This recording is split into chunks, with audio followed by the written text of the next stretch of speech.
Boys, get off the ice! We're training for the Olympics, sir! Cindy! He's been underwater for more than 15 minutes. It's gonna be a recovery, not a rescue. I got something. We got him! We've done everything medically possible. There's nothing more we can do. No. Please, God, send your Holy Spirit to save my son.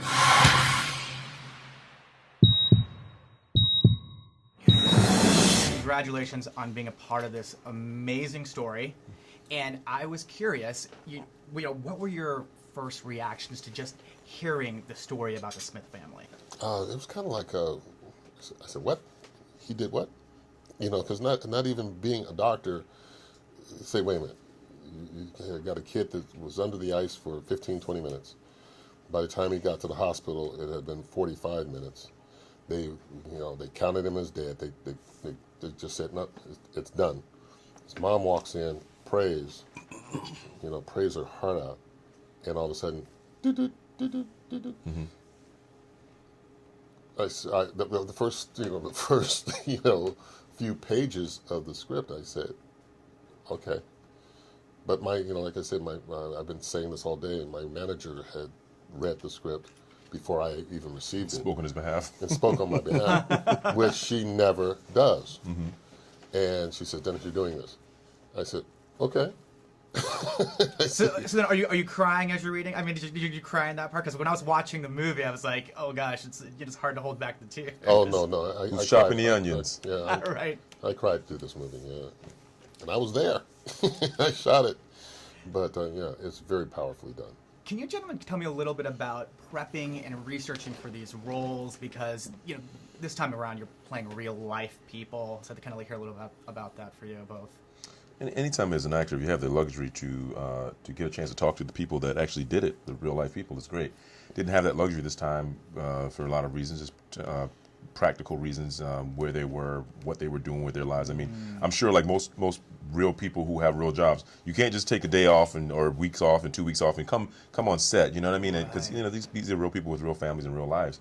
But Tommy Shine, reading up the character, it's a testament to the script, because the script really it has all you need as an actor to sort of tap into what you need to and understand your character. So while I wasn't able to meet him, I'm hoping that the way I portrayed him was true to form and made sense to him. Mm-hmm. But it's the script was solid, and that's really what you want. I've been told that you're the best, Dr. Garrett. I'm an expert at my field, ma'am. No, you're the best.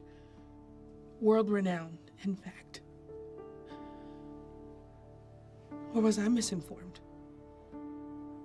No, you were not. I know that you don't know my son. But my John is a fighter and he doesn't give up. So I need you to go and be the best for John. Nothing less. And you just let God do the rest.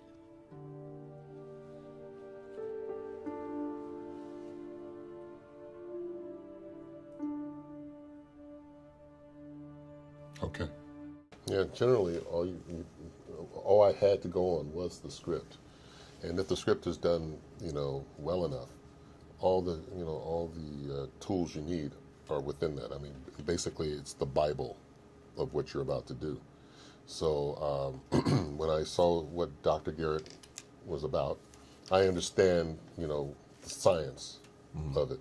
I understand that there are things that, medicine can do, and the limits of that medicine.